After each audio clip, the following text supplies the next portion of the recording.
There is one question most of us avoid. If you remove your job, your status, your past, and everything society expects you to be, what is actually left of you? We often believe we are born with a purpose, that somewhere a path has already been written for us. But the French philosopher Jean-Paul Sartre proposed an idea that was both terrifying and liberating. There is no predetermined path.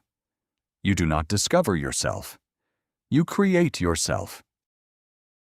In the 20th century, Sartre became the symbol of a philosophical movement known as Existentialism. The cafes of Paris, endless intellectual debates, and mysterious books all became connected with his name. But behind all of this was one simple question. How should human beings live in a universe that gives us no clear answers? Sartre believed our first mistake is becoming too familiar with reality. We call a chair, a chair, a tree, dinner, and assume everything makes sense. But if we look deeper, existence itself becomes far stranger than we usually admit. In his novel Nausea, Sartre describes a strange moment. The character Roquentin places his hand on a tram seat. Suddenly, he no longer sees it as a seat. He sees only a strange object existing in front of him. All human meanings disappear. For one terrifying moment, he sees what Sartre called the absurdity of existence. For Sartre, much of our life is covered by stories created by society. A job becomes more than a job. It becomes an identity. A role becomes more than a role. It becomes who we think we are. But what happens when those labels disappear? Sartre wanted us to face one truth. The world does not come with meaning. We are the ones who create it. This leads to Sartre's most famous idea. Existence precedes essence. A knife is created with the purpose of cutting. A clock is created to tell time. But humans are different. According to Sartre, we appear first, and only later decide what we will become. This sounds like complete freedom, but Sartre understood its darker side. If there is no destiny, no fixed nature, and no written plan for our lives, then there is nobody else to blame. Every choice belongs to us. And freedom comes with an enormous burden, responsibility. Sartre called this feeling existential anxiety. It is not fear of one particular thing. It is the dizzy feeling of realizing that your life is in your own hands, like standing before thousands of doors and knowing that nobody else can choose for you. But there is a problem. Most people do not actually want absolute freedom, because freedom means responsibility, and responsibility can be frightening. Sartre believed that humans often try to escape from their own freedom. We pretend that we have no choice. We say, "I have to do this. Life forced me to become this way." But according to Sartre, many times, these are simply stories we tell ourselves to avoid facing the truth. Sartre called this phenomenon bad faith, the act of deceiving ourselves. His famous example was a cafe waiter. The waiter moves perfectly, speaks perfectly, and behaves as if his entire identity is simply being a waiter. But Sartre argues, he is not a machine programmed to serve. He is a human being choosing to perform the role of a waiter. This does not mean our jobs or social roles are fake. A doctor is still a doctor. A teacher is still a teacher. A father is still a father. What Sartre warned us about is the moment we forget that we are bigger than any role we play.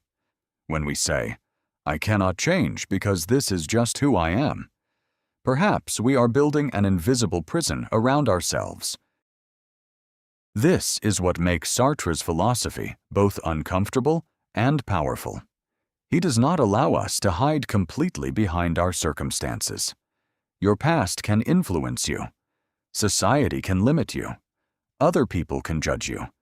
But ultimately, Sartre believed you still have to decide how you respond to all of it. One of Sartre's most famous statements is, "Man is condemned to be free." It sounds like a contradiction. How can freedom be a punishment? But Sartre meant that we do not get to choose whether we are free or not. Even refusing to make a choice is itself a choice. Think about someone who follows every expectation placed upon them. They study what their family chooses. They take the career society respects. They live a life everyone calls successful. But years later, they wake up and ask, "Is this really my life?" For Sartre, this is the moment a person discovers the gap between existing and living authentically. However, Sartre was not saying that we should be selfish and simply do anything we want. For him, every personal choice sends a message about what we believe humans should become. When we choose our own way of living, in some sense, we are also defining an image of humanity itself. Perhaps this is why Sartre remains important in the modern world. Today, we have more choices than any generation before us. We can change our careers, where we live, how we think, and even how we present ourselves to the world. But strangely, the more choices we have, the easier it becomes to feel lost. Because when every door is open, the most frightening question appears: which door do I truly want to walk through? In the age of social media, this problem becomes even more complicated.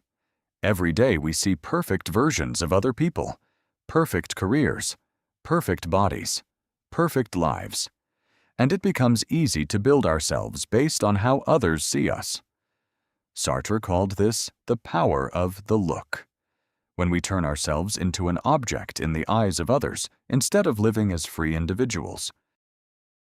Sartre does not give us a simple formula for a happy life. In fact, his philosophy can feel uncomfortable because it removes the comforting idea that I was born destined to become someone. But in return, it gives us something more powerful: the possibility of change. Your past may explain where you came from, but it does not have to determine where you're going. Perhaps we spend too much time asking, "Who am I?"